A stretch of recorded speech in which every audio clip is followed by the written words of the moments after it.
The massive alien ship moved through space like a dark metal mountain.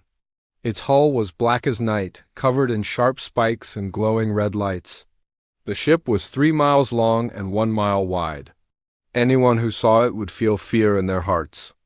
This was the Void Render, the most feared warship in the Zephyrian fleet. Captain Thane Korvac stood on the bridge of his ship. He was tall and thin, with gray skin and 4 arms. His red eyes glowed as he looked at the star map in front of him. The map showed a small yellow star with several planets around it. One planet was marked in blue. This was their target. "Report?" Korvac said to his second-in-command. Lieutenant Vex stepped forward. She was shorter than the captain, but just as dangerous-looking. "We are 3 hours away from the human colony, sir. Our scouts have sent back their reports." Korvac smiled, showing sharp teeth. "What did they find?" "The humans have built some kind of defense around their planet. Small stations in orbit. Maybe 20 ships guarding the system. Their technology looks very basic, sir." "Old and patched together," the captain laughed. It was a cold sound that made the other aliens on the bridge nervous. "Humans. We studied their radio signals for months. They are barely out of their home system. They fight each other over small pieces of land. They use chemical rockets to reach space. How can such weak creatures think they can stand against us?" The Void Render had conquered 43 star systems in the past 10 years. Every alien race had surrendered when they saw the great ship. Those who tried to fight were destroyed in hours. The Zephyrian Empire now controlled half of this part of the galaxy. "Sir, we are getting a signal from the human planet," the communications officer called out. "Put it on the main screen," Korvac ordered. The screen flickered and showed a human woman.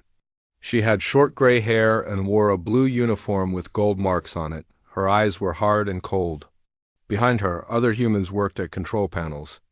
"This is Admiral Sarah Chun of the Terran Defense Force," the woman said. "You are entering human space without permission. Turn around and leave now." The bridge fell silent. No one had ever told the Zephyrians to leave before. Most races begged for mercy. Some tried to buy their freedom with gold or rare metals, but no one had ever ordered them away. Korvac stepped closer to the screen. "I am Captain Thane Korvac of the Zephyrian hegemony. You will surrender your colony to us. Your people will become workers for our empire. Any who resist will die. You have 1 hour to make your choice." Admiral Chun did not look afraid. She did not even blink. "Captain Korvac, you picked the wrong species to threaten. Human space is not for sale, it is not for rent, and it is certainly not for taking. I suggest you turn your ship around and go home while you still can." The connection ended. The screen went black. For a moment, no one on the bridge spoke. Then Korvac began to laugh again. "Did you hear that? She thinks 20 old ships can stop the Void Render. She thinks her little planet can fight the Zephyrian Empire." "Sir," Lieutenant Vex said carefully, "maybe we should be more careful. The humans might have hidden weapons." Korvac turned his red eyes on her. "Hidden weapons? Look at their ships." "Vex, they are made from scrap metal and old parts. Their strongest weapon is probably some kind of explosive missile.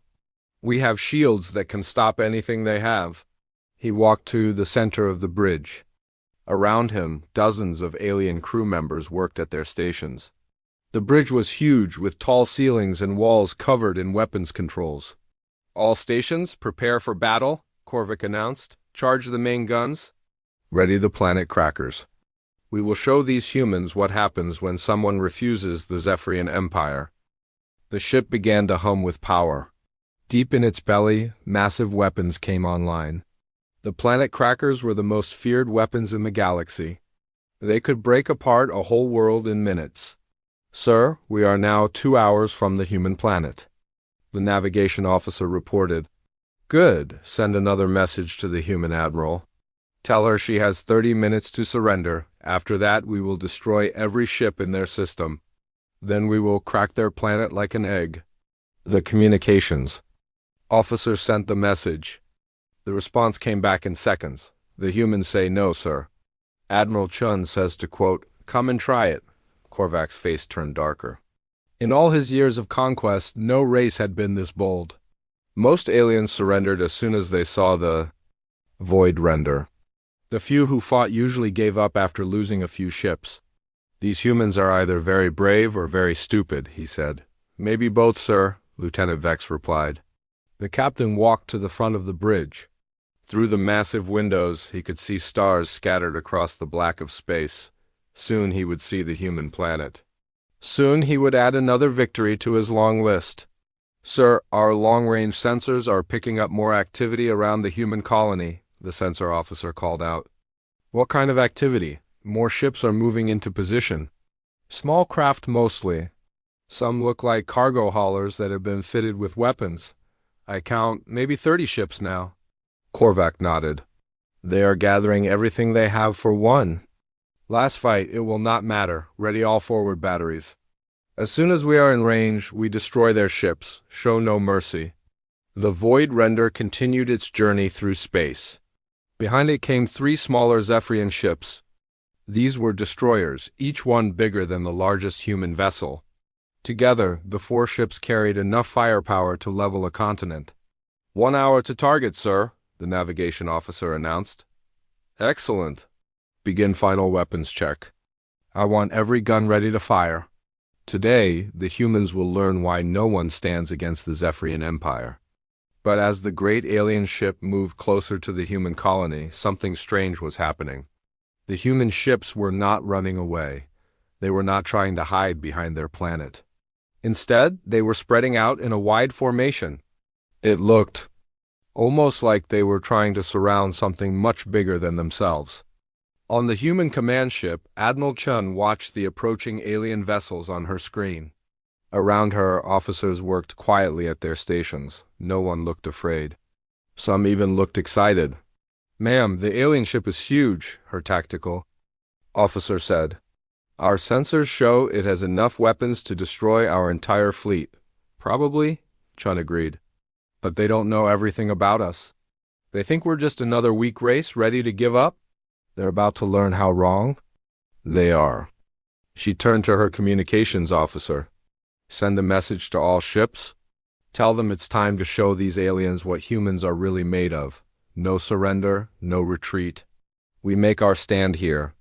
The message went out to every human ship in the system, on cargo haulers turned into warships, on patrol boats loaded with missiles, on defense platforms hidden among the asteroids. Human crews prepared for battle. Captain Korvac stood on his bridge, watching the human ships on his screen. They looked so small compared to his mighty vessel. He could not understand why they did not run. Maybe humans were just too stupid to know when they were beaten.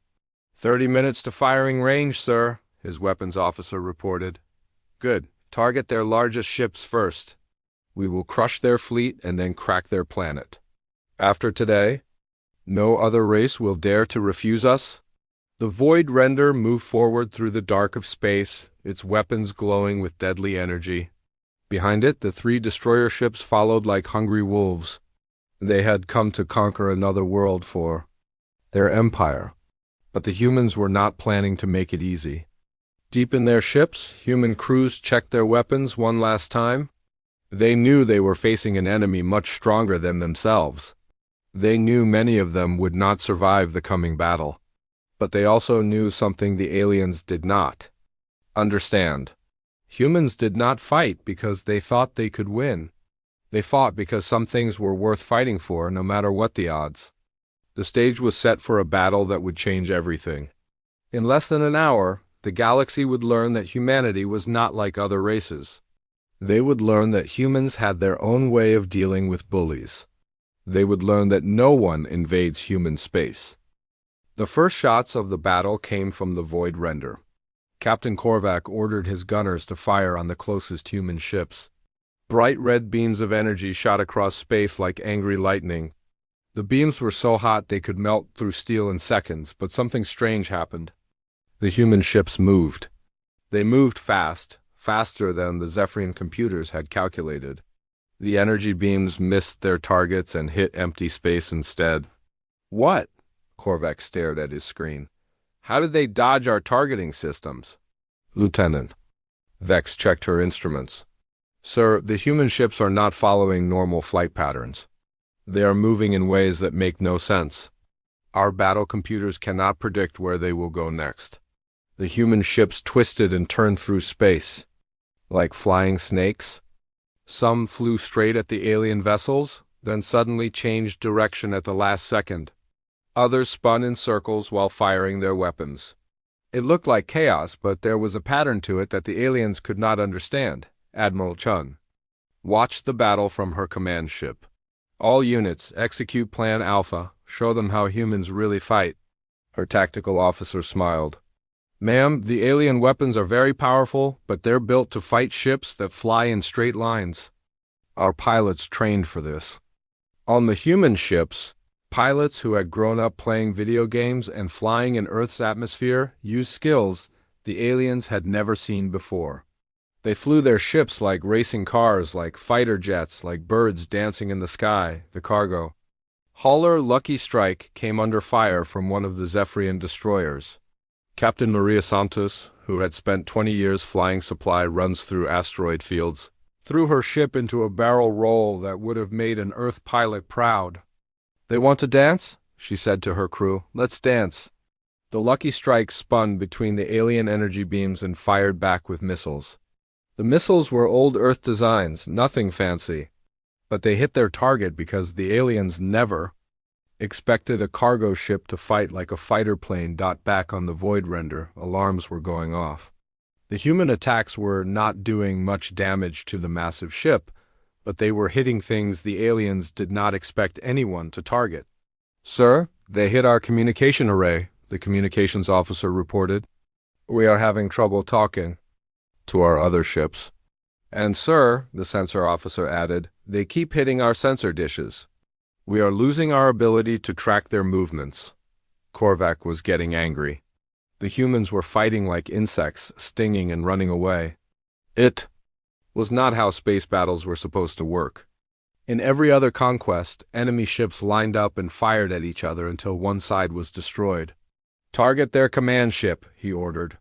"Fire everything we have at the ship with the Admiral." The void render turned its massive guns toward Admiral Chun's ship. But as the weapons charged up, something unexpected happened.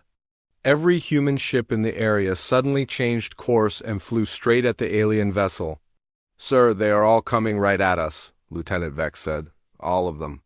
It looks like a suicide attack. Impossible. No race is that crazy." But the humans kept coming. 20 ships, 30 ships, all flying directly at the void render. The alien gunners fired as fast as they could, but there were too many targets moving too fast. The human ship New Texas took a direct hit from an energy beam. The ship broke apart, but its crew had already fired their missiles. As the ship died, its captain, former Earth Navy pilot Jake Morrison, smiled and whispered, "Remember the Alamo." 3 more human ships were destroyed, but their sacrifice meant something. While the aliens were busy shooting at the attacking ships, they did not notice the other human vessels moving into position around them. "All ships, execute hammer strike," Admiral Chun ordered. Suddenly, the human ships that had been flying around randomly all focused their fire on one spot, the left side of the void render. Their weapons were not as powerful as the alien guns, but they all hit the same target at the same time. Sparks flew from damaged armor. Warning lights flashed on the alien bridge. "Hull breach on deck 7, someone reported. "Minor damage, but they actually hurt us?" Korvac could not believe it. His ship was the most powerful vessel in the fleet. It had shields and armor that could stop anything. How were these primitive humans managing to damage it? "Sir, we have another problem," the tactical officer said. "The human ships are not fighting the way our war computers were programmed to handle. Every time we try to target one, it moves in a way that makes no sense." The truth was that human pilots were not following any military handbook. They were improvising, using instincts and creativity that no computer could predict. A former racing pilot would suddenly fly like a crop duster. A cargo ship captain would use moves she learned flying through asteroid storms. The battle was becoming a nightmare for the Zephyrians. They had planned for an easy victory, but the humans were making them work for every shot. Then something even more disturbing happened. As the Void Render focused on the ships attacking from the front, new contacts appeared on their sensors. More human ships were coming from behind the planet. Sir, we have 12 more human vessels approaching. These look different from the others. Korvac looked at the new ships on his screen. They were sleeker than the first group, built for speed and stealth. They moved through space like hunting sharks. Where did they come from? He demanded. They must have been hiding behind the planet, sir. Our sensors could not detect them. Admiral Chun smiled as she watched the newcomers join the battle. These were not converted cargo ships or patrol boats. These were the ships of the human defense corps built specifically for war. The lead ship was the destroyer Defiance, commanded by Captain Elena Rodriguez. She had fought pirates in the outer systems for 5 years. She knew how to hurt an enemy and make it count.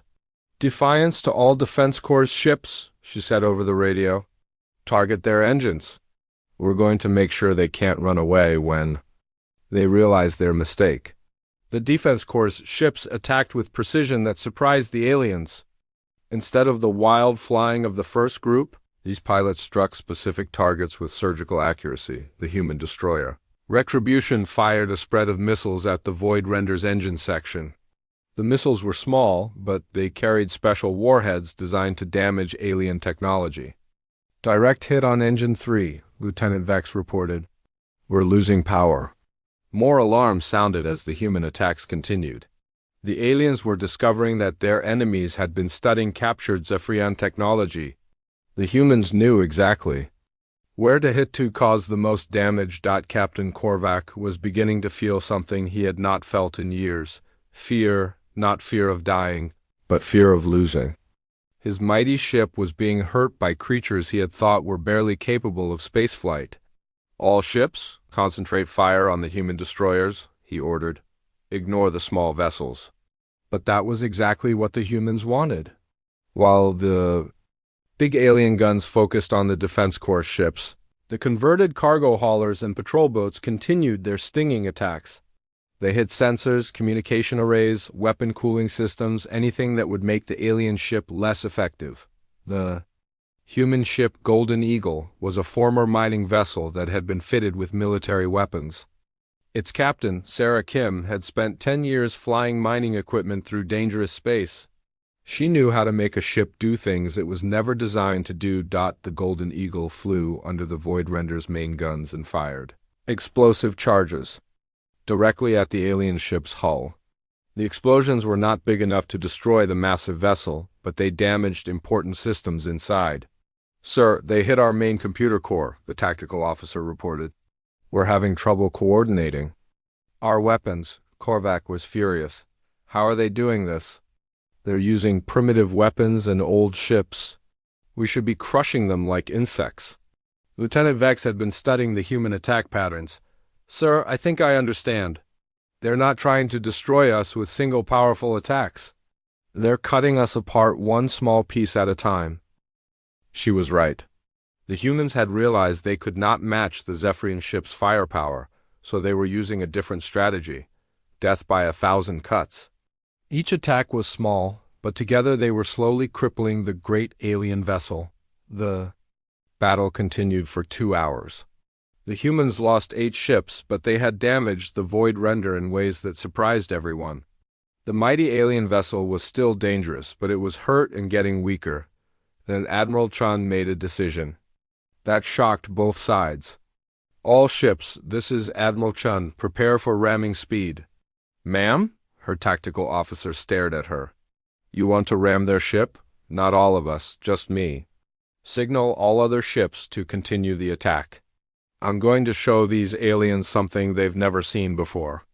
Admiral Chun's command ship, the cruiser Indomitable, turned toward the Void Render and accelerated to maximum speed. On the alien bridge, everyone watched in horror as the human ship came straight at them. She's going to ram us, Lieutenant. Vex said, her ship will be destroyed. But so will half our bridge, Korvac realized. All guns, fire on that ship. Stop her. Every weapon that could target the Indomitable fired at once. Energy beams and missiles filled the space between the two vessels. The human ship took hit after hit, but it kept coming. Sir, she's not stopping. Impact in 30 seconds. Captain Korvac had to make a choice.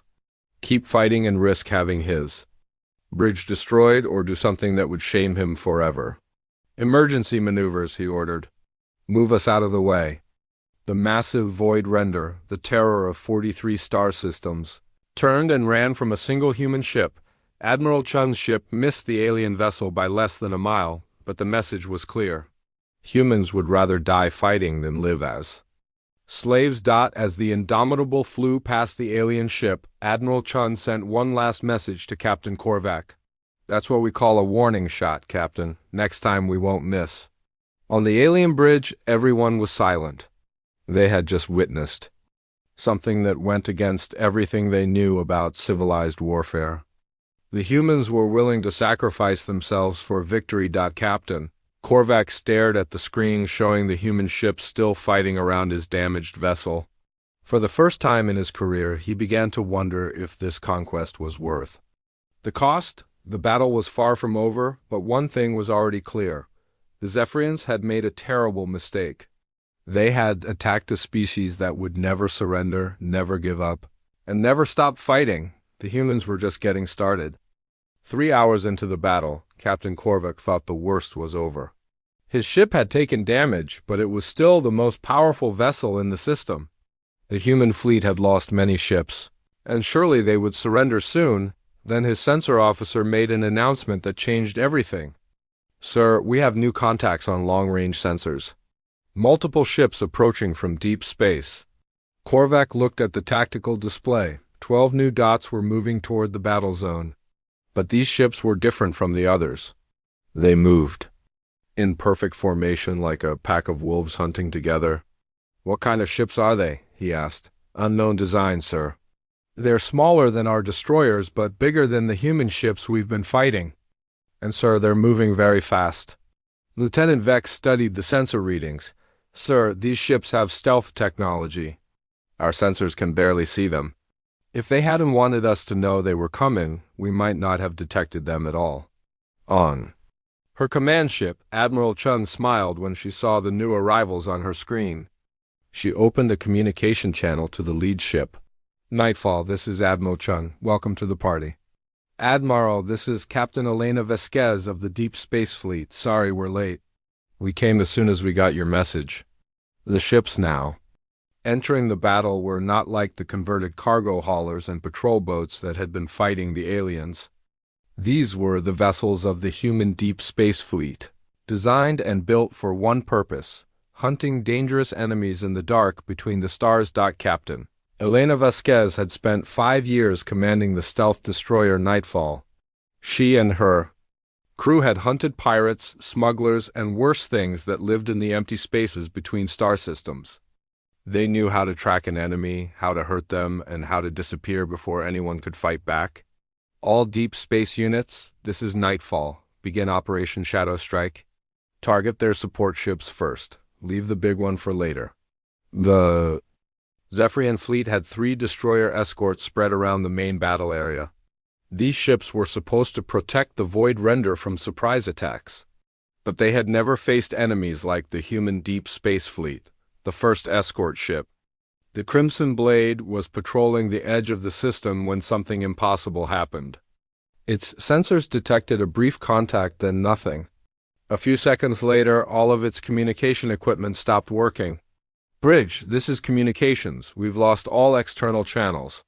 Something cut our antenna arrays. Captain Zex, commander of the Crimson Blade, looked at his tactical display. There was nothing there. No ships, no missiles, nothing. But somehow, his ship had been attacked. All sensors, maximum scan. Find whatever did this. But the human stealth ship Phantom was already gone, invisible again in the darkness of space. Captain Sarah Kim, who had transferred from mining ships to the Deep Space Fleet 2 years earlier, watched the alien destroyer from 5 miles away. Nice and clean, her tactical officer said. They can't call for help now. Good, target there. Engine cooling systems next. Let's see how they like fighting when their ship starts overheating. The Phantom fired 2 small missiles at the alien ship. The missiles were designed to be almost invisible to sensors. They hit the Crimson Blade's engine section and released clouds of metal-eating nanobots on the alien ship. Warning alarms began to sound. "Sir, we're losing engine power. Something is eating through our cooling pipes." Captain Zex was confused and angry. His ship was under attack, but he could not see the enemy.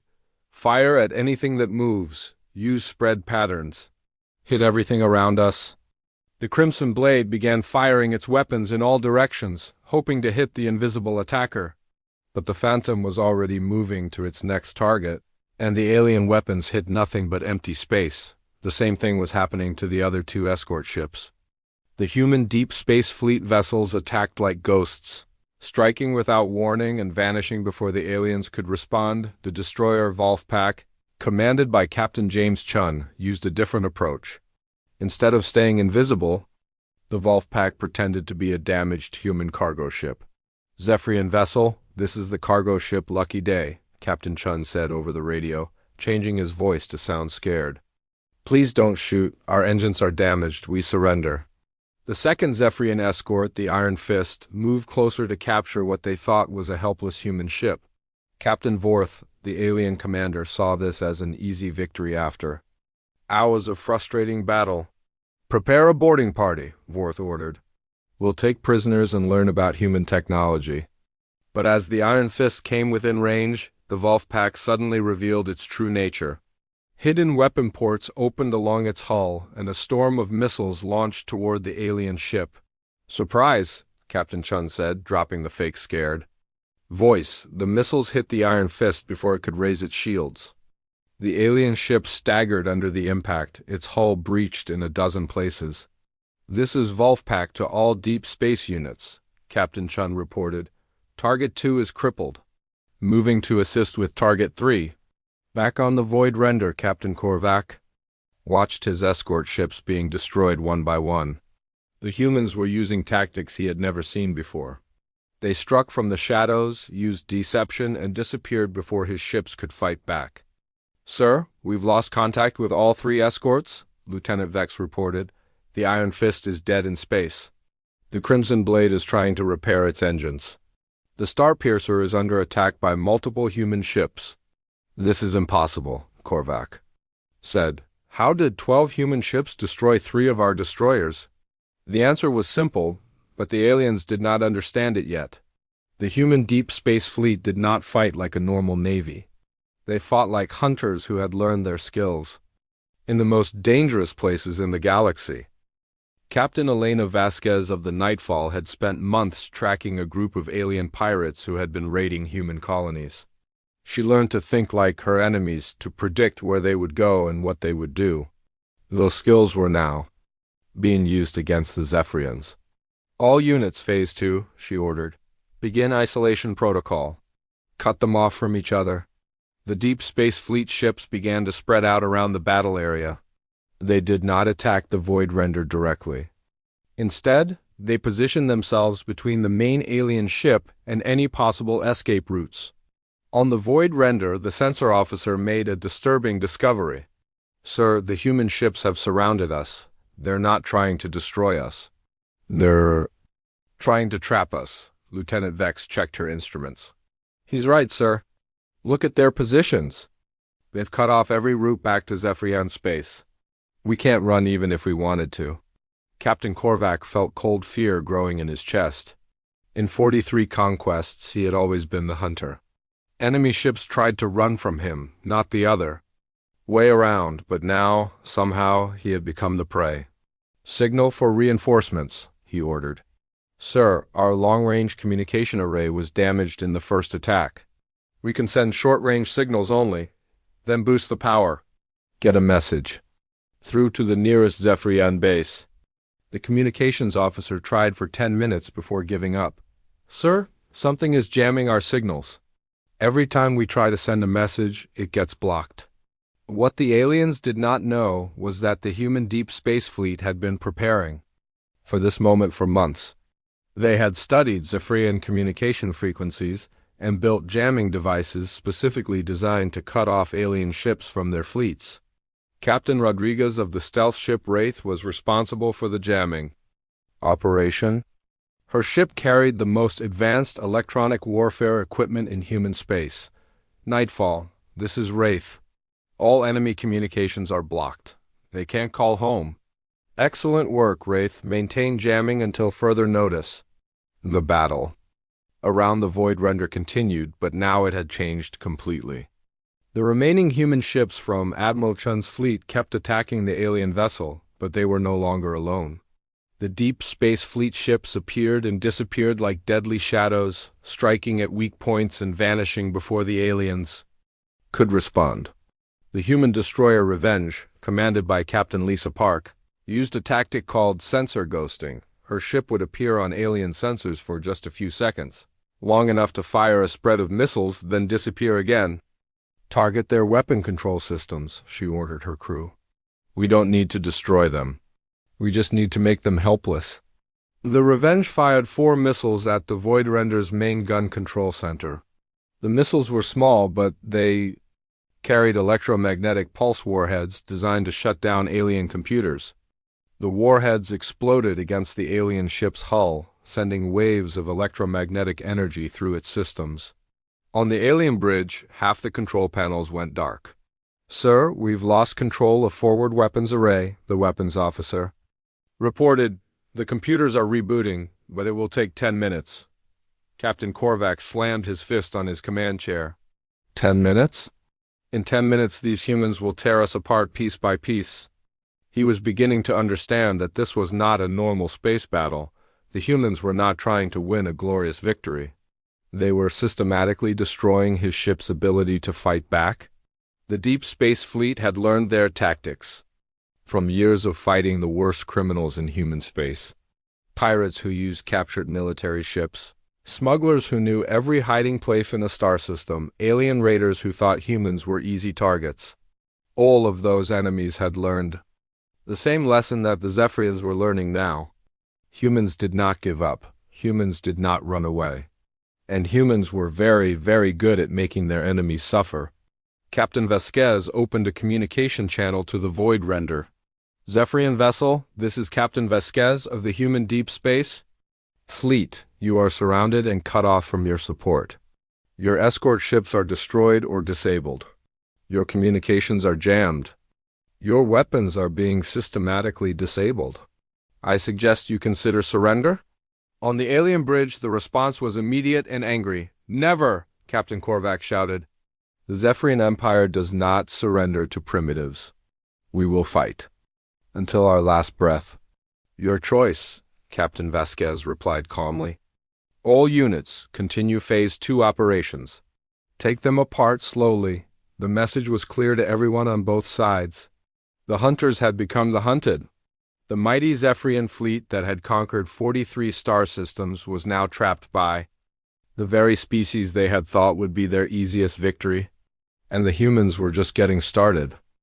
Captain Korvac stood on the bridge of his crippled ship, watching the human vessels circle around him like hungry sharks. Half of his weapons were offline. His escort ships were destroyed or floating dead in space. His communications were jammed. But he still believed the Void Render was the most powerful ship in the system. He was about to learn how wrong he was. Sir, the sensor officer called out, we're detecting some kind of energy buildup around the human colony. What kind of energy? Unknown. Sir, it's coming from multiple sources? The orbital stations around their planet are all powering up at the same time. Lieutenant Vex studied her screen. Sir, those stations we thought were defensive platforms. They're doing something strange. They're moving into alignment with each other. On the human command ship, Admiral Chun smiled as she watched the tactical display. Dr. Webb, are we ready for the big reveal? Dr. Marcus Webb was the chief scientist of the Human Colonial Defense Initiative. He was a thin man with gray hair and tired eyes. For the past 15 years, he had worked on one project, making sure that no alien invasion of human space would ever succeed. Admiral, all stations report ready. The perimeter defense grid is fully charged and standing by. Excellent. It's time to show our visitors what humans do when we have time to prepare. What the Zephyrians had mistaken for simple defensive platforms were actually components of the largest weapon system ever built by humans. 24 orbital stations positioned around the colony planet were not separate defenses. They were parts of one massive gun. Dr. Webb had studied every alien invasion in galactic history.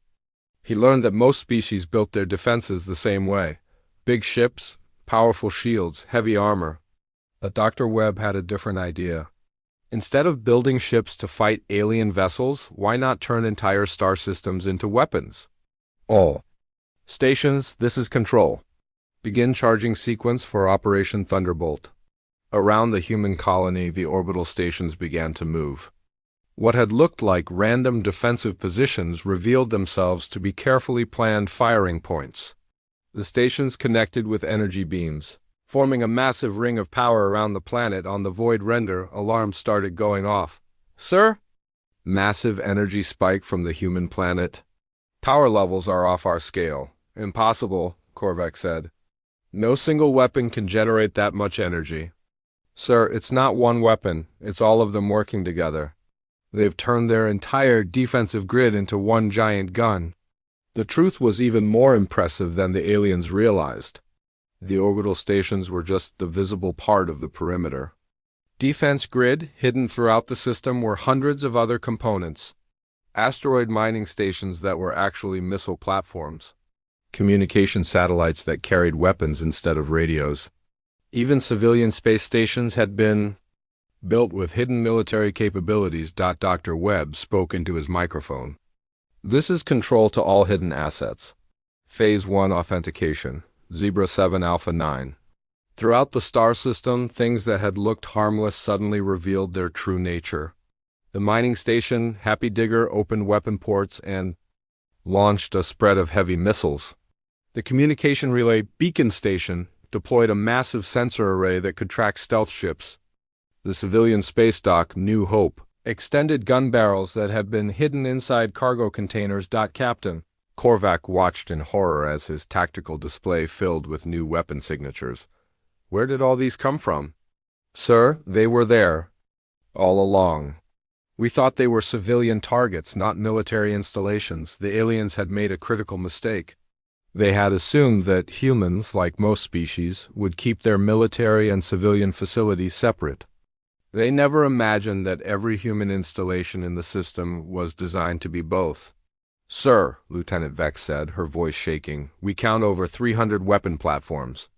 They've turned their entire star system into a fortress. Admiral Chin opened a communication channel to the void render.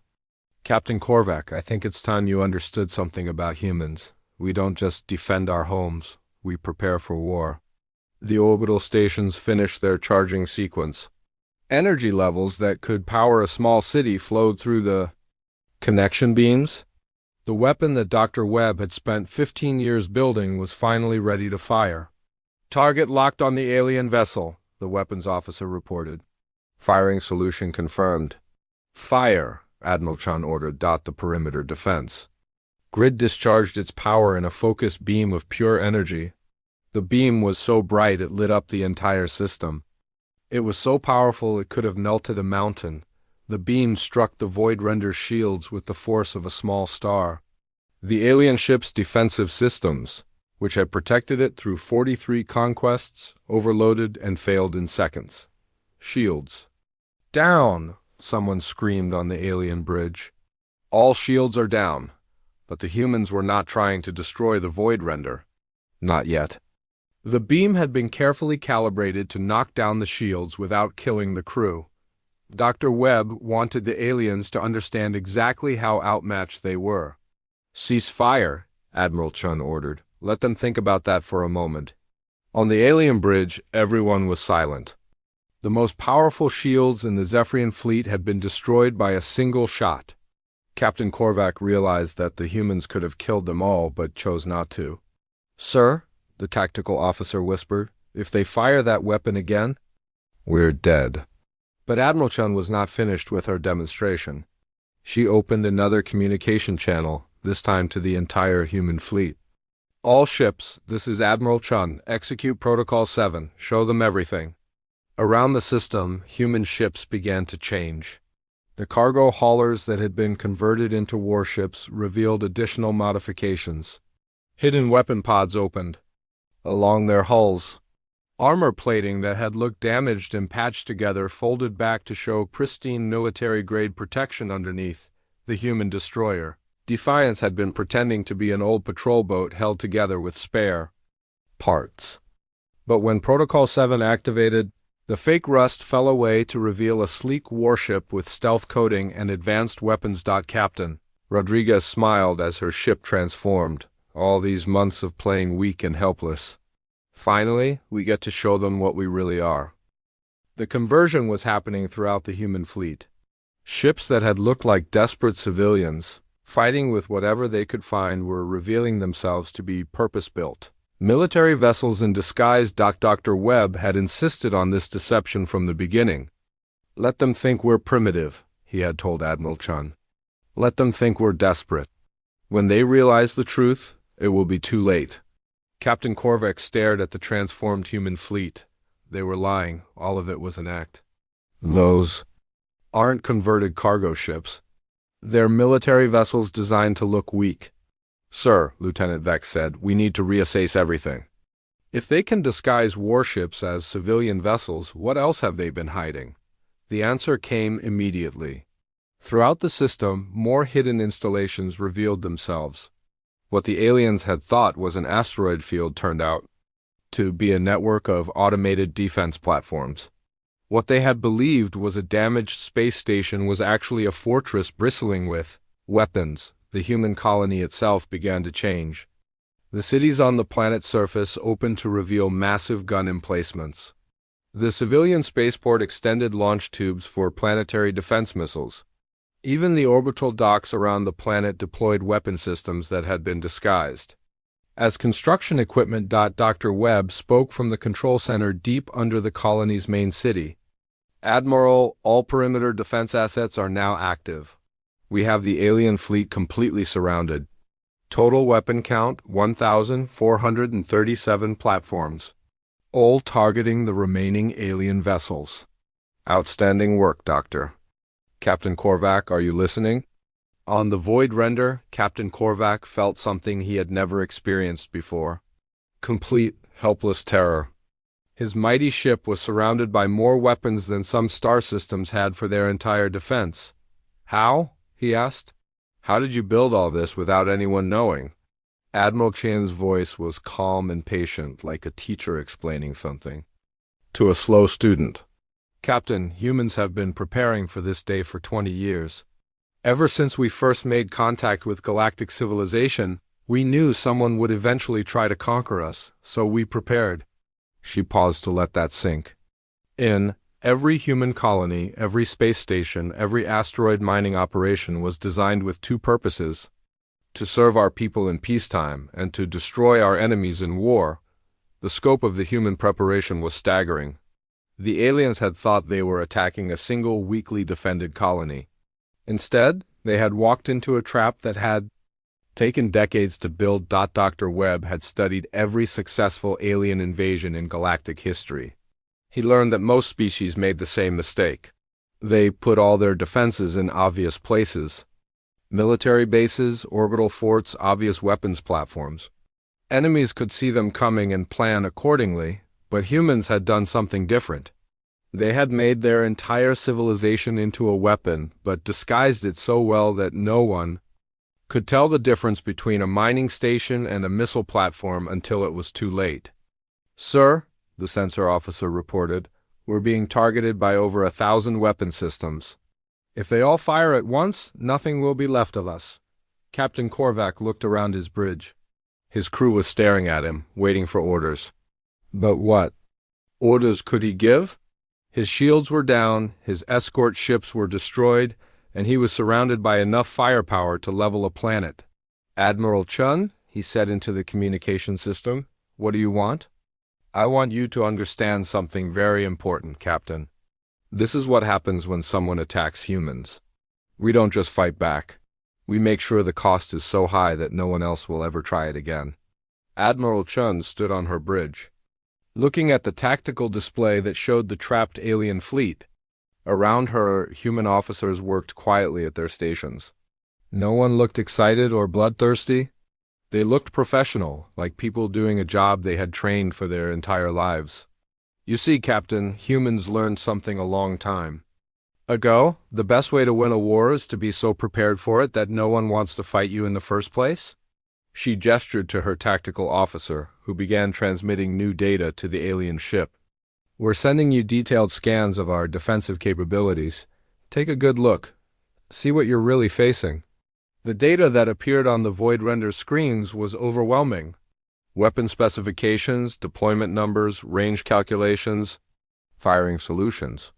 The humans were showing the aliens exactly how outmatched they were. As you can see, Admiral Chun continued, this was never a battle. This was a demonstration.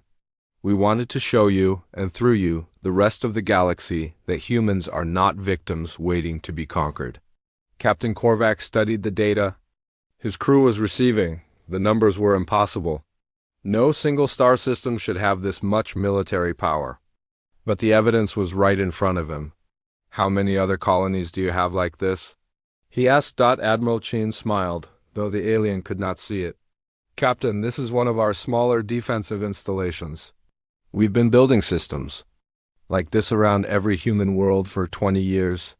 The implication hit Captain Korvac like a physical blow. If this was a small installation, what did the humans have protecting their more important worlds? What kind of defenses surrounded Earth itself? Now, do you understand, Captain? You didn't attack a weak species hoping for easy conquest. You attacked a civilization that has spent decades preparing for exactly this moment. The demonstration was complete. The aliens now knew the truth.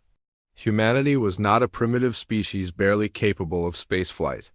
They were a military power that had disguised their strength so well that they had fooled the entire galaxy, and they were about to deliver a message that would change everything.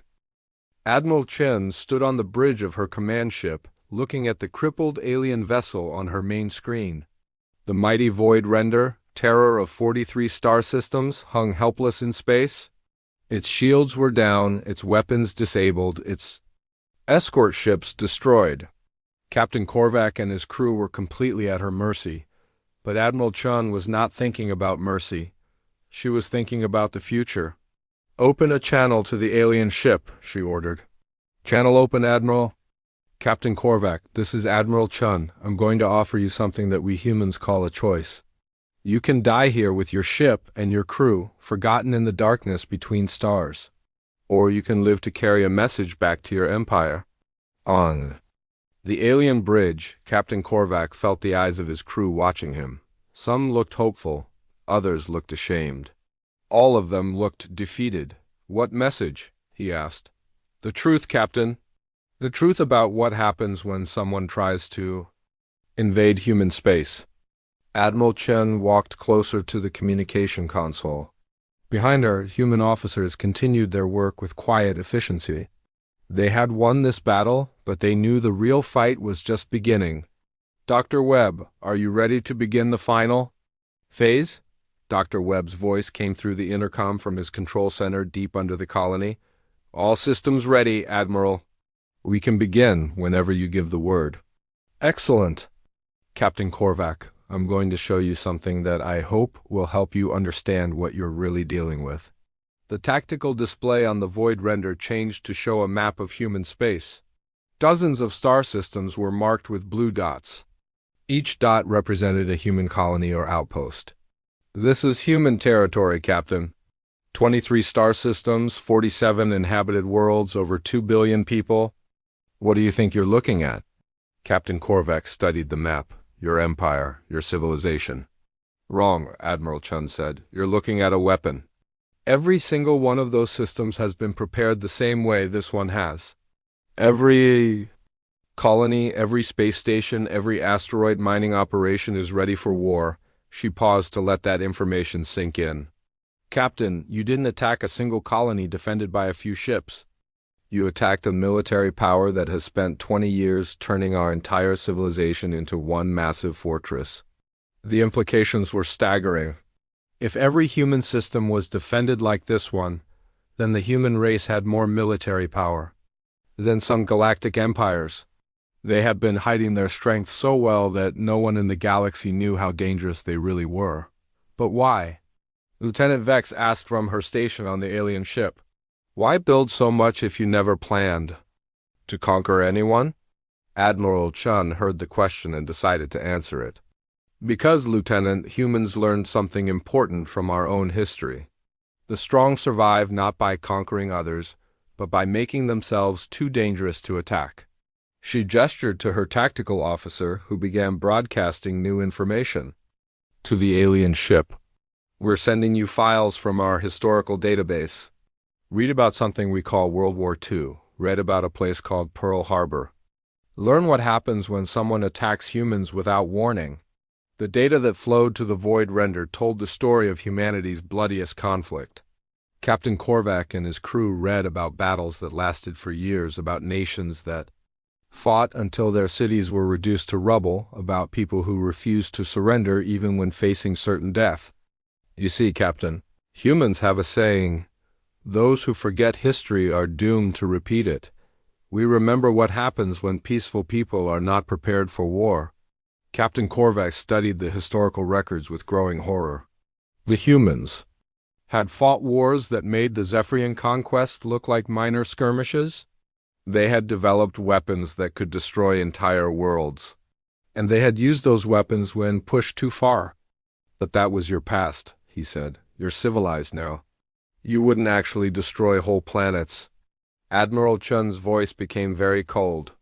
Captain, I'm going to tell you about a human named Marcus Webb, the man who designed the defenses that just defeated your fleet. Dr. Webb's personal file appeared on the alien screens. The thin, tired-looking scientist seemed harmless compared to the warriors they had been fighting. 25 years ago, Dr. Webb was a civilian researcher on a human colony called New Geneva. The colony was attacked by raiders. Aliens who thought humans were easy targets. Dr. Webb watched those raiders kill his wife and children. The bridge of the Void Render fell silent. The raiders escaped before human military forces could. Respond, they were never caught. Never punished. Dr. Webb decided that would never happen again. Admiral Chun looked directly at the camera, knowing that Captain Korvac was watching her. Dr. Webb spent the next 20 years of his life designing systems to make sure that anyone who attacks humans pays a price so high that others will think twice before trying. He didn't do it for glory or conquest. He did it for love. Love of the people he couldn't save, and determination to protect the people he still could. The story explained everything. The elaborate defenses, the hidden weapons, the willingness to fight to the death. The humans were not conquerors. They were protectors who had learned that sometimes the only way to protect what you love is to make yourself feared by those who would take it away. Dr. Webb, Admiral Chun said into her communicator, would you like to speak to Captain Korvac personally? Dr. Webb's tired voice came through the speakers on both ships. Captain Korvac, you made a mistake today. You attacked people who have families, children, hopes, and dreams. You tried to take away everything they care about. His voice was calm, but there was steel underneath it. I want you to understand something. The weapons you face today, the defenses that defeated your fleet, they're not even our best ones. They're just what we were willing to use against someone who might still be reasoned with. Captain Korvac felt a chill run down his spine. What do you mean? I mean, Captain, that if you had actually succeeded in harming our people, if you had killed civilians or destroyed our colony, you would have faced something much worse than the perimeter defense grid. Dr. Webb paused, and when he spoke again, his voice was like winter wind. You would have faced humanity at war, real war. The kind of war we fought against ourselves for thousands of years before we learned better. The kind of war that ends with planets cracked open and star systems turned into graveyards. The threat was clear. The humans had shown mercy today, but only because the aliens had not yet crossed the line that would turn that mercy into vengeance. Admiral Chun took control of the conversation again. Captain Korvac, here's what's going to happen. We're going to repair your ship just enough for you to make it home. We're going to give you detailed records of this battle. And you're going to carry a message to your empire and anyone else who might be listening. What message? That humanity is not conquered. We are not enslaved. We are not exterminated. We cannot be beaten because we refuse to lose. We cannot be conquered because we have made ourselves too dangerous to attack. She stood straighter, and her voice carried the authority of someone speaking for an entire species. Tell them that humans have learned the most important lesson in the galaxy. If you want peace, prepare for war.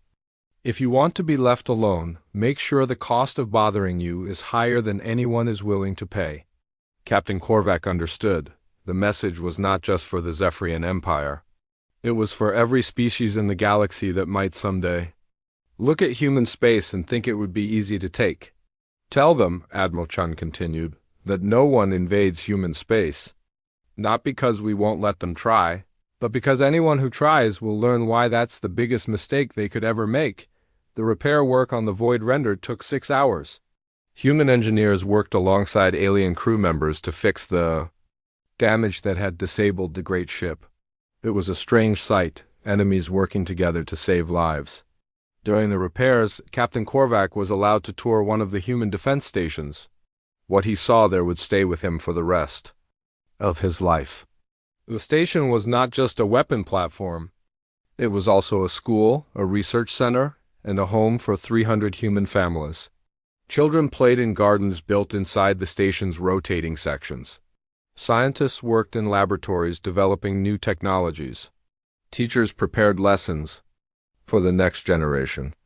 This is what you were trying to destroy, Admiral Chun told him as they watched children play in the station's park. Not just soldiers or weapons, but families. People who dream of the future. Captain Korvac watched a small human child laugh as she chased a floating ball in the low-gravity section. The child looked up at him with curious eyes, unafraid of the strange alien visitor. We don't fight because we love war, Admiral Chun said. We fight because we love them. When the repairs were finished, Captain Korvac prepared to leave with his surviving crew. Half of his ship was still damaged, but it would be enough to get them home. The 3 destroyed escort ships would be left behind as a reminder of what had happened here. Captain, Admiral Chun said as the Void Render prepared to depart, I want you to remember something.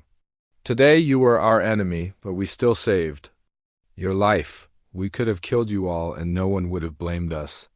Why didn't you? Because dead enemies can't deliver messages, and because mercy is also a form of strength. The Void Render slowly turned and began its journey back to Zephyrian space. As it left the human system, every weapon platform, every hidden defense station, every disguised military vessel tracked its movement. The message was clear: we're watching you go, and we'll be ready if you come back. Captain Korvac stood on his bridge, looking back at the human colony as it disappeared behind them. The planet looked peaceful and quiet, just another small world in the vast galaxy. But he now knew the truth. That peaceful world was protected by enough firepower to destroy a fleet. Sir, Lieutenant Vex asked quietly, what will you tell the High Command? Captain Korvac thought for a long moment. The truth. That we found a species that cannot be conquered because they refuse to lose. That we found a civilization that has turned itself into a weapon but uses that weapon only to protect what they love. He looked at the data files the humans had given him. Battle records, defense specifications, historical documents. Evidence of humanity's true strength. And I'll tell them that anyone who attacks humans after this had better be prepared to pay a price that will bankrupt empires. The word spread quickly through the galaxy. The Zephyrian Empire, conquerors of 43 star systems, had been defeated by a species most aliens had never heard of. The details of the battle were shared in bars, trading posts, and military headquarters across civilized space. Other species that had been considering raids on human territory quietly canceled their plans. Pirates who had thought human cargo ships would be easy targets found new hunting grounds. Military planners who had marked human space as a potential expansion zone erased those marks and looked elsewhere. The message had been received and understood. Humanity was not a victim waiting to be conquered. They were a sleeping giant that was best left undisturbed. And in human space, children continued to play in gardens built inside weapon platforms. Scientists continued their research in laboratories hidden inside fortresses, and families continued to dream of the future, protected by the love of those who refused to let anyone take that future away. The galaxy had learned a new lesson. No one invades human space. Not because they can't, but because the price of trying is more than anyone is willing to pay. Peace through strength. The human way.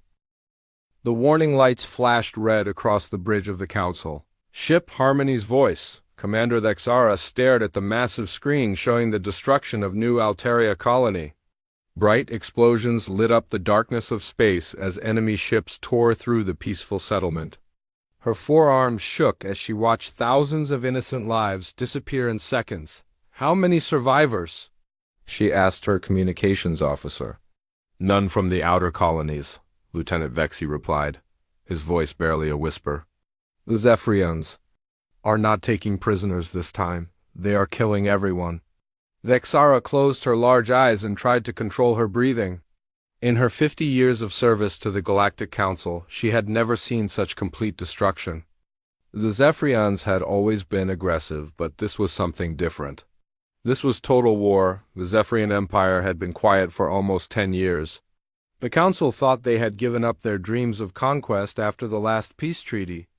Everyone believed the war-loving aliens had finally learned to live peacefully with their neighbors.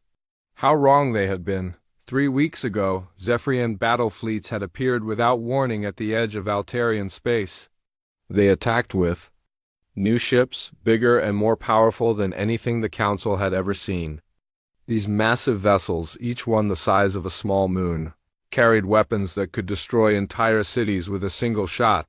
The Council defense fleet had rushed to help the Altarians. They sent their best ships and most experienced commanders. It had not been enough. The Zephyrian dreadnoughts cut through their forces like a hot knife through butter. Energy shields that had protected Council ships for centuries meant nothing against these new weapons. "Commander," called out Tactical Officer Zernap from his station, "the Zephyrian fleet is moving toward the Altarian home system. They will reach the planet in 6 days. 6 days. Thexara felt her stomach drop. The Altarian homeworld had 12 billion people. Most of them were civilians who had never hurt anyone. They lived peaceful lives, growing food and making art. They had no weapons, no armies, no way to protect themselves. "What about our reinforcements?" Thexara asked. "Admiral Korth's fleet was destroyed yesterday," Zernap reported. The hegemony. Forces retreated after losing half their ships. The Crystalline Alliance says they need more time to prepare their defenses. Thexara understood what this meant. The Council's greatest military leaders were gone. Their most powerful allies were running away or hiding. The galaxy's peacekeeping forces were broken and scattered. She walked to the center of the bridge and looked at her crew. They were all different species, but she could see the same fear in their eyes. The bridge was quiet except for the soft hum of computers and the distant sound of emergency alarms. "Send out the distress call," she ordered. "All frequencies. All known civilizations." Lieutenant Vexy looked up from his console. "Commander, we have already contacted every major power in the galaxy. No one is coming to help." "Then we contact everyone," Thexara said firmly. "Every species, every colony, every ship that can receive our signal. Someone out there might be able to help." She knew it was probably hopeless. The major powers had the strongest ships and the best weapons. If they could not stop the Zephyrians, what chance did smaller civilizations have? But she had sworn an oath to protect innocent life, and she would not give up while there was still hope. "Include the new species," she added. "The humans from that death world they call Earth." Several crew members turned to look at her. The humans had only joined the Galactic Council 9 years ago. Their home planet was so dangerous that most aliens could not survive there for more than a few minutes. The gravity was too strong, the atmosphere was poisonous to many species, and the weather could kill unprepared visitors. "Commander," Zernap said carefully, The humans only have 12 ships capable of space travel. Their technology is very primitive. Their weapons are still based on explosive chemicals and metal projectiles. Vexara nodded. She knew the humans were considered one of the weakest members of the Council. Their ships were crude and ugly, built from heavy metals instead of the elegant energy constructs used by advanced civilizations. Their computers were slow, their weapons were simple, and their fastest ships could barely reach half the speed of modern Council vessels. But something about the humans had always interested her. During their council meetings, representatives from other species would talk for hours about proper procedures and diplomatic solutions. The human ambassador, a stern woman named Sarah Chun, would sit quietly and listen. When she finally spoke, her words were always simple and direct. Vexara remembered the last council meeting before this crisis began. The hegemony representative had spent an hour explaining why military action should always be a last resort. The Crystalline Alliance delegate had given a beautiful speech about the importance of peaceful negotiation. Ambassador Chun had stood up and said just 4 words, "Bullies understand only strength." At the time, many council members had been shocked by such a simple, aggressive statement. They whispered that humans were too violent, too primitive to understand civilized diplomacy. But now, watching Zephyrian ships destroy helpless colonies, Vexara wondered if the human ambassador had been right. "Send the message to everyone," she repeated. "Include full tactical data about Zephyrian capabilities. Tell them what we are facing." Lieutenant Vexi worked at his console for several minutes. The distress call would go out on every frequency used by spacefaring civilizations. It would include detailed information about Zephyrian ship designs, weapons, and tactics. Any species that received the message would know exactly how dangerous the enemy was. "Message sent, Commander," Vexi reported. "Estimated delivery time to human space is 14 hours. 14 hours. By then, the Zephyrian fleet would be even closer to the Altarian homeworld." Vexara tried not to think about what would happen to those 12 billion innocent people if no help arrived. The bridge fell silent again. Everyone knew they were probably sending a message that no one could answer. The galaxy's greatest military powers had already failed. What could a few small civilizations do against an enemy that had crushed everything in its path? But Vexara had been a soldier for too long to give up hope completely. Sometimes help came from unexpected places. Sometimes the smallest forces could make the biggest difference. She had learned that lesson many times during her long career. On the main screen, the Zephyrian fleet continued its advance. The massive dreadnoughts moved through space like black mountains, their hulls reflecting no light. Behind them followed hundreds of smaller warships, all armed with the terrible plasma weapons that had destroyed so many council vessels. War Master Kethver commanded the Zephyrian forces from his flagship, the Blood of Conquest. Intelligence reports said he was one of the most successful military commanders in Zephyrian history. He had conquered 17 star systems and enslaved dozens of alien species. His ships had never lost a major battle. Vexara had studied the reports about Kethver and his tactics. The Zephyrian commander was brilliant, ruthless, and completely without mercy. He did not accept surrender. He did not spare civilians. When Kethver conquered a world, he either enslaved the population or killed them all. The Zephyrians believed that only the strong deserved to survive. They saw other species as weak and inferior. Their culture celebrated war and conquest above everything else. Peace to them was just a chance to prepare for the next battle. But they had made one mistake. They had declared war on the entire galaxy. Every peaceful species, every defenseless colony, every innocent family was now their enemy. The Zephyrians were strong, but they were fighting alone against everyone else. Vexara hoped that would be enough. She hoped that somewhere in the galaxy, someone would receive their distress call and decide to fight back. Even if their ships were small, even if their weapons were primitive, even if they had no chance of winning. Sometimes courage mattered. More than technology. The hours passed slowly. Reports came in from across the battle zone. More council ships were destroyed. More colonies fell to Zephyrian attacks. The enemy advanced on schedule toward their main target. Then, exactly 14 hours after the distress call was sent, Lieutenant Vexy looked up from his communications console with surprise. "Commander," he said, "we are receiving a response." Vexara felt her heart skip a beat. "From whom?" "The humans, Commander. Ambassador Chun is requesting immediate tactical briefing and full strategic analysis. She says the human fleet is preparing to mobilize." Several bridge officers laughed. Vexara silenced them with a look. 12 primitive ships against 1,000? Zephyrian dreadnoughts might seem like a joke, but at least someone was willing to try. "Send them everything we have," she ordered. "Ship designs, weapon specifications, tactical analysis, strategic assessment. Give them complete access to our military database." "Commander," Zernap said quietly, "perhaps we should also warn them about the odds they will be facing." Vexara thought about this for a moment. Then she smiled for the first time in days. "No," she said. "Something tells me the humans already know exactly what they are getting into." Admiral Sarah Chun stood in the command center of the UES Indomitable, Earth's flagship and the most advanced vessel in humanity's small space fleet.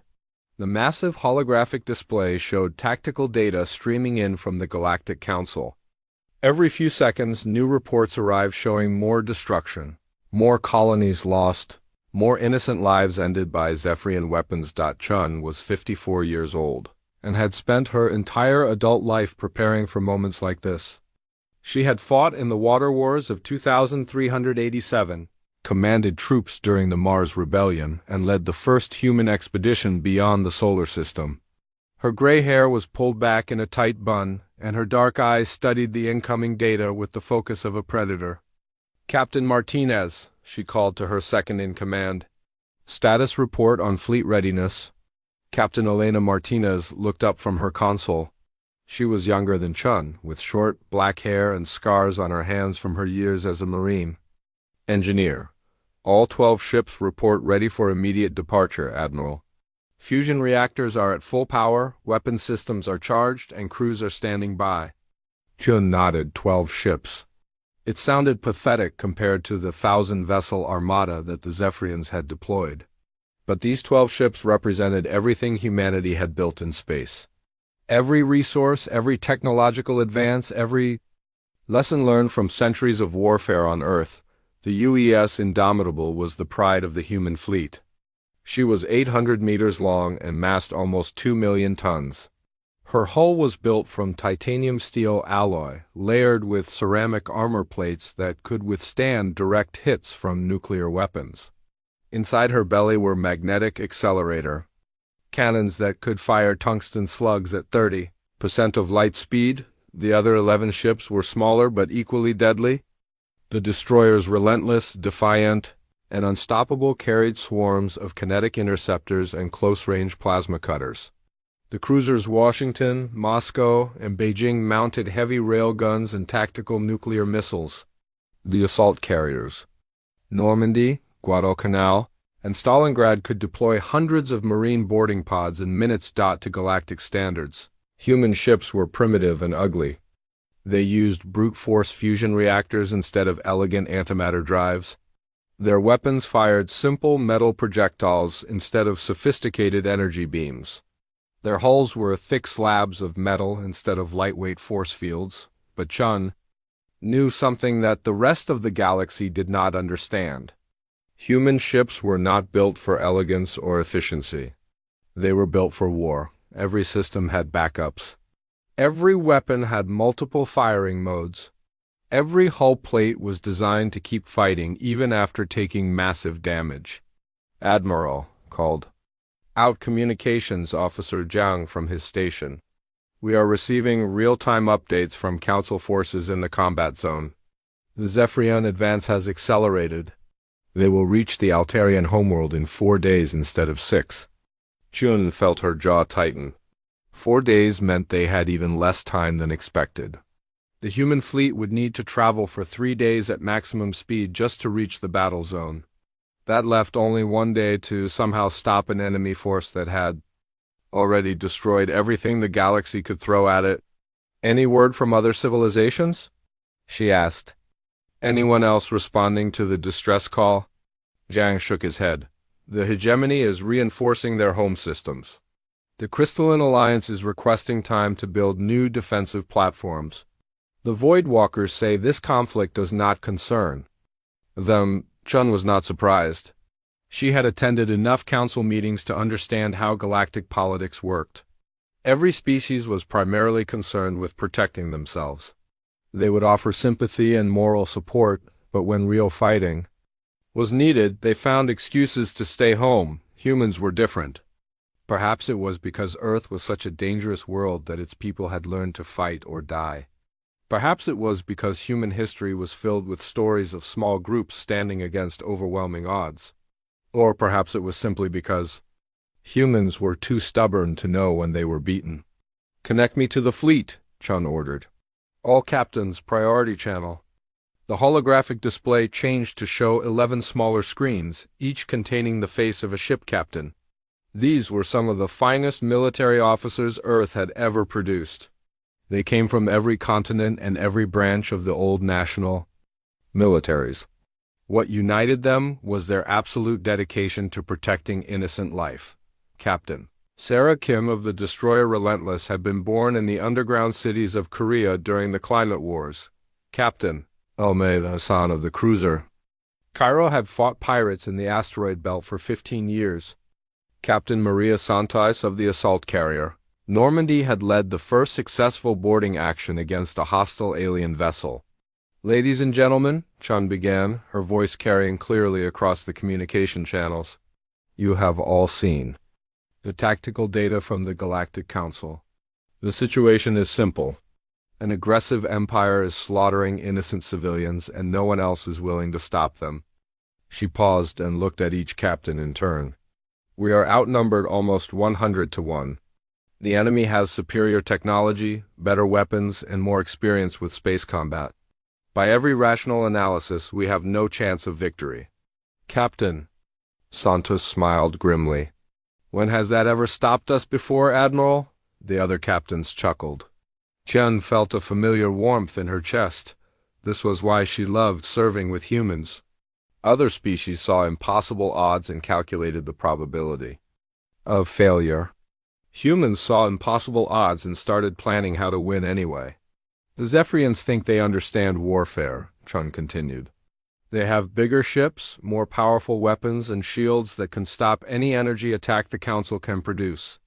They believe that technological superiority guarantees victory. She brought up a detailed schematic of a Zephyrian dreadnought on the main display. The massive vessel was an impressive sight, bristling with plasma cannons and protected by multiple layers of energy shielding. But there is something they do not know about humans, Chun said. We come from a world that tried to kill us every single day for millions of years. We learned to survive by being smarter, tougher, and more adaptable than anything else on our planet. We learned that the best technology means nothing if you do not know how to use it properly. Captain Jiang of the cruiser Beijing leaned forward. What are your orders, Admiral? Chen smiled. It was not a pleasant expression. We are going to show the galaxy what humans do best. We are going to take everything the enemy thinks they know about warfare and prove them wrong. She activated a series of tactical overlays on the display. The Zephyrians fight like most advanced civilizations. They rely on long-range energy weapons and defensive shields. They keep their distance and trade fire until one side breaks. It is clean, efficient, and predictable. The tactical display showed typical galactic battle formations. Ships arranged in neat lines, firing at each other across vast distances, protected by energy barriers that absorbed incoming attacks. We are not going to fight that battle, Chun announced. We are going to do what humans have always done when faced with superior enemies. We are going to change the rules. Over the next hour, Chun outlined her strategy. It was unlike anything the galaxy had ever seen. Instead of trying to match Zephyrian technology, the human fleet would use the enemy's strengths against them. Instead of fighting at long range, they would close to point-blank distance. Instead of relying on energy weapons, they would use simple, kinetic projectiles that could punch through any shield.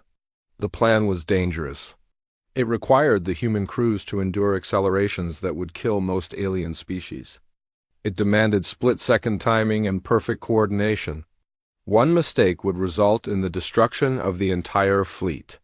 But it was also brilliant. The Zephyrians had never faced an enemy willing to ram their ships at near-light speed. They had never encountered weapons that ignored energy shields completely. They had never fought opponents who treated ship-to-ship combat like a knife fight instead of a formal duel. "Admiral," Captain Hassan asked, "what about boarding actions? The Zephyrian ships are massive. Even if we disable them, they will still have thousands of crew members." Chun's smile became even more predatory. "That is where we use our greatest advantage. Humans are not just mentally adapted for warfare. We are physically adapted for it too." She brought up comparative biological data on the display. Humans were stronger than most galactic species. They could survive in environments that would kill other aliens. They could function with injuries that would incapacitate creatures from peaceful worlds. Zephyrians are warriors, but they have been using technology to fight their battles for centuries, Chun explained. When was the last time any of them had to fight hand-to-hand combat? When was the last time they had to survive without their fancy equipment? The answer was obvious. Advanced civilizations had moved beyond personal combat long ago. They fought wars with ships and weapons and computers. The idea of soldiers physically fighting each other was considered primitive and barbaric. But humans had never stopped training for personal combat. Every Marine on every human ship knew how to fight with weapons, with tools, or with their bare hands. They could operate in zero-gravity, toxic atmospheres, or extreme temperatures. They could keep fighting even when wounded, exhausted, or outnumbered. "Load all assault carriers with full Marine complements," Chun ordered. "Equip boarding teams with standard combat gear and emergency life support. We are going to take the fight directly to the enemy." The captains began implementing their orders immediately. Across the human fleet, crews prepared for the most dangerous mission in their species' history. Engineers checked and double-checked every system. Weapons officers loaded magazines with tungsten penetrator rounds. Marines suited up in their powered armor and checked their weapons. In the ship's medical bay, Dr. Patricia Reynolds prepared for the casualties that were sure to come. As the fleet's chief medical officer, she had treated every type of injury imaginable, but she had never tried to perform surgery while her ship was accelerating at 8 gravities and taking enemy fire. "Doctor," her assistant asked, "do you really think we can win this?" Dr. Reynolds looked up from her surgical preparations. She was 60 years old and had served in conflicts across human space. She had seen the worst that war could do to the human body, and she had seen the incredible determination that kept humans fighting when anyone else would give up. "I think we are going to make the enemy pay a price they never expected," she said quietly. "And sometimes that is all you need to win." 3 hours after receiving the distress call, the human fleet was ready to depart. Every ship reported full readiness. Every crew member was at their station. Every weapon was loaded and ready to fire. Admiral Chun stood on the bridge of the Indomitable and looked out at the stars.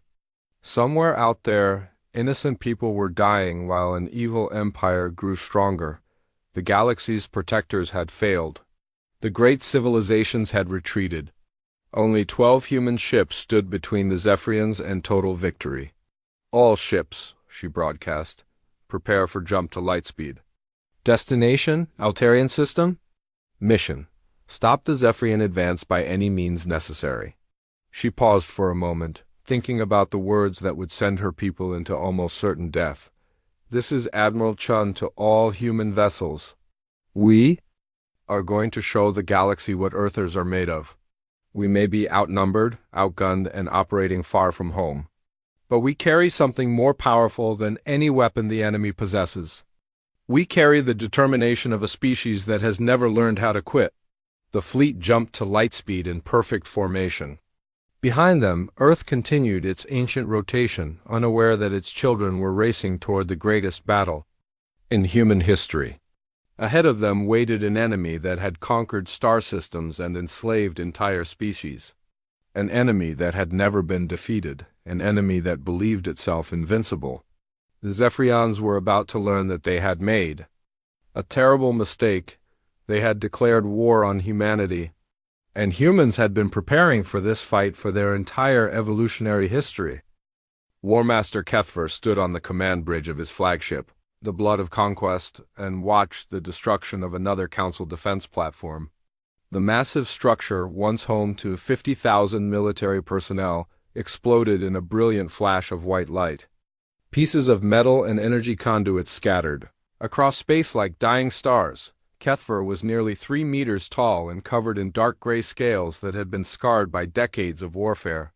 His forearms ended in clawed hands that could crush steel, and his red eyes glowed with the satisfaction of another victory. He had been fighting wars for over 60 years, and this campaign was proving to be one of his most successful. "Status report," he commanded in his deep, rumbling voice. Sub-Commander Vorthak. His chief tactical officer stepped forward. Like all Zephyrians, Vorthak was built for combat. His thick armor was covered with weapons and sensors, and his scarred face showed the results of many battles. "All objectives secured, War Master," Vorthak reported. "The Altarian outer colonies have been completely destroyed. Our advance forces have eliminated the remaining Council ships in Sectors 7 through 12. The path to the Altarian homeworld is clear." Kethver nodded with satisfaction. The Galactic Council had been much weaker than expected. Their ships were fast and their shields were strong, but they lacked the killing instinct necessary for real warfare. When faced with true aggression, they had broken and run like frightened children. "What about our losses?" he asked. "Minimal, War Master.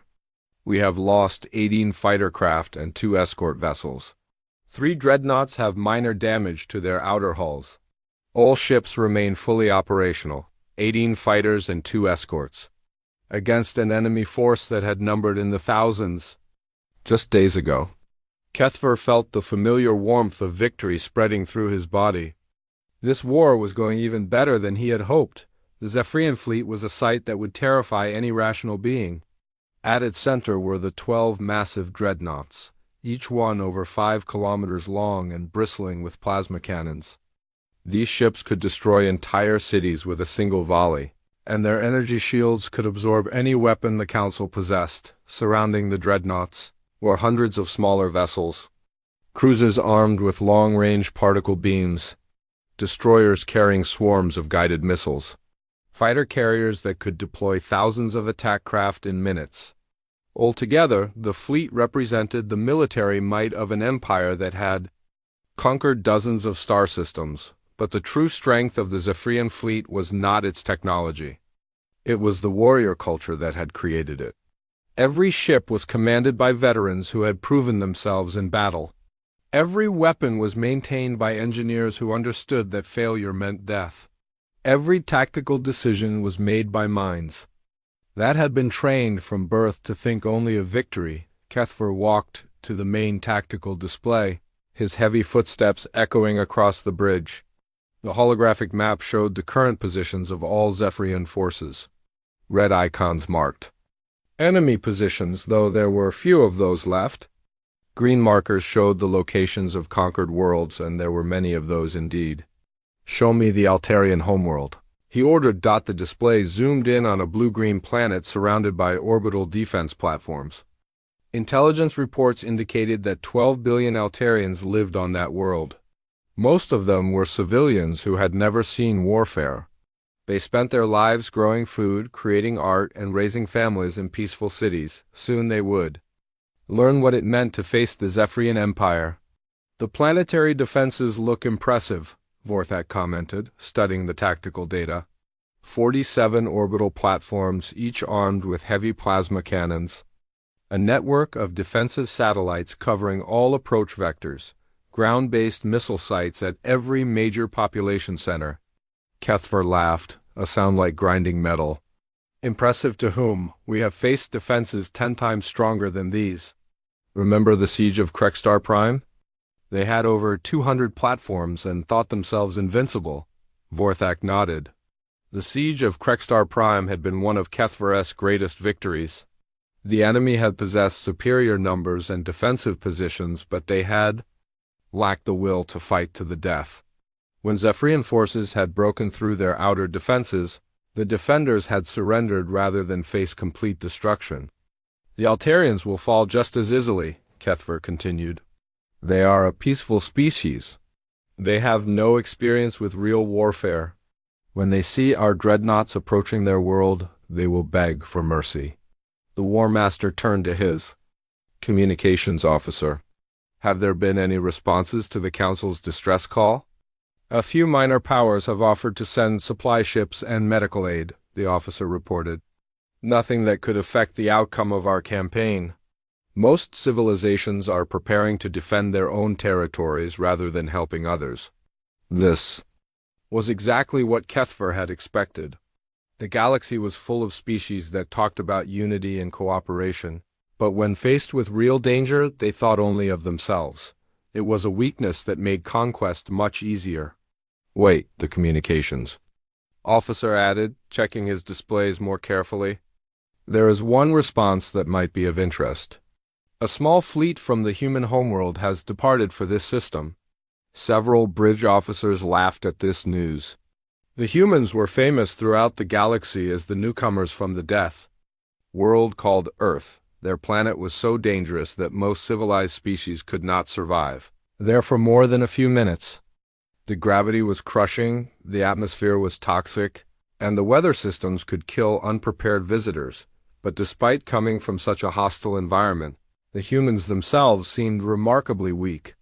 They had only been members of the Galactic Council for 9 years. Their technology was primitive by galactic standards. Their ships were crude constructions of metal and ceramics rather than the elegant energy matrices used by advanced civilizations. How many ships? Kethvar asked, more curious than concerned. 12 vessels, War Master. All of them appear to be their most advanced designs. 12 ships, against a Zephyrian armada of over 1,000 vessels. Kethvar had heard that humans were known for their stubborn nature, but this seemed less like courage and more like stupidity. What do we know about human military capabilities? He asked Vorthak. The tactical officer accessed the intelligence files. Very limited space combat experience, War Master. Their ships use primitive fusion reactors and simple kinetic weapons. No energy shields, no plasma cannons, no antimatter drives. Their largest vessel is less than 1 kilometer long and masses only 2 million tons.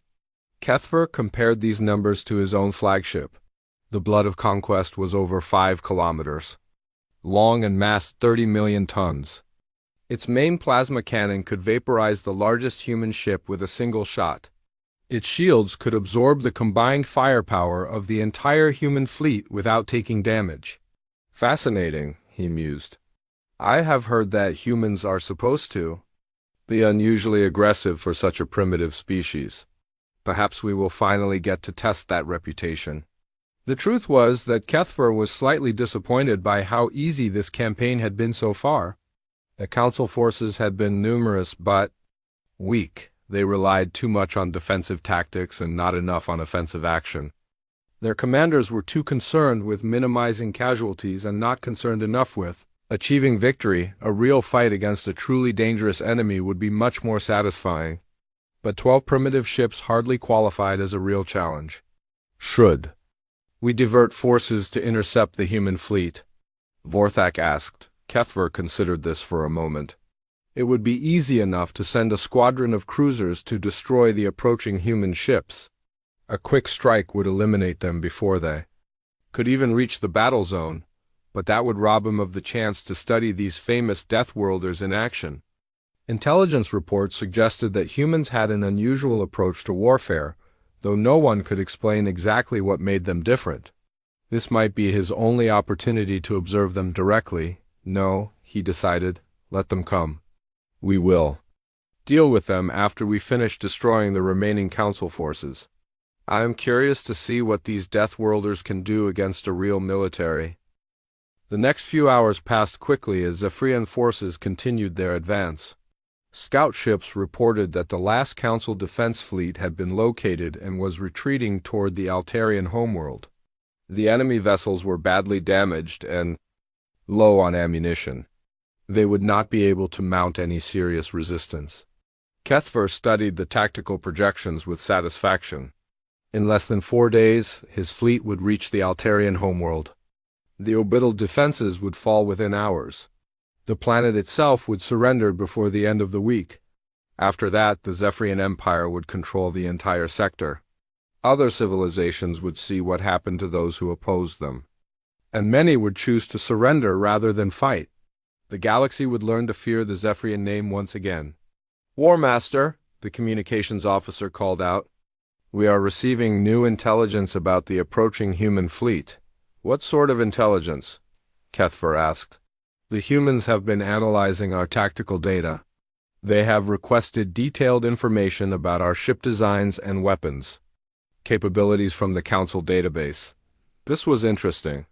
Most species tried to gather intelligence secretly, through spies and hidden sensors. The humans were asking for the information openly, as if they had no intention of hiding their preparations. "Have the Council forces provided this information?" Kethver asked. "Yes, War Master. Complete technical specifications, tactical analysis, strategic assessments. Everything they know about our capabilities." Kethver was amused by this development. Either the humans were completely inexperienced with military intelligence, or they were so confident in their abilities that they did not care if the enemy knew they were studying them. "Let them study all they want," he said with another metallic laugh. "Knowledge of our capabilities will not help them when they face our firepower. If anything, it will make them more likely to surrender when they realize how outmatched they are." But even as he spoke these words, Kethver felt a small stirring of curiosity in his mind. The humans were behaving unlike any enemy he had ever faced.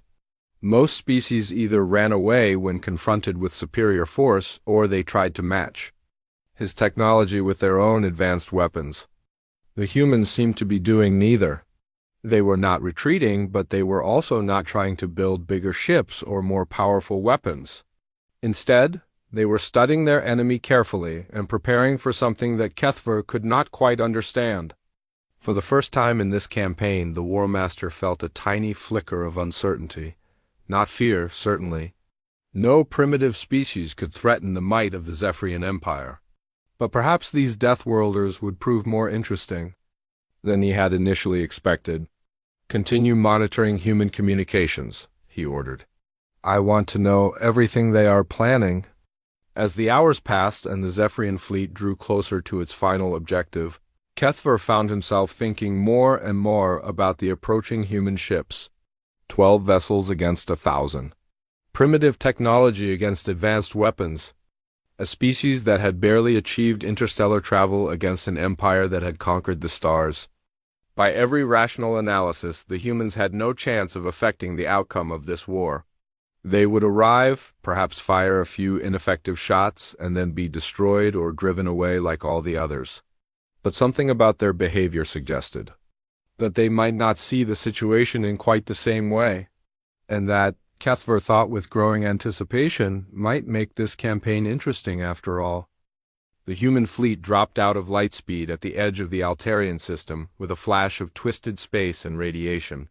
Admiral Sarah Chun felt the familiar sensation of her stomach dropping as the Indomitable's gravity generators struggled to compensate for the sudden change in velocity. Around her, the bridge crew worked quickly to assess their new situation. "Navigation report," Chun ordered. "Jump successful, Admiral," Lieutenant Commander Park announced from his station. "All 12 ships accounted for. We are holding position at the system's edge, approximately 6 billion kilometers from the primary star." Chun nodded and turned to the tactical display. What she saw there made her jaw clench with anger. The system was a graveyard.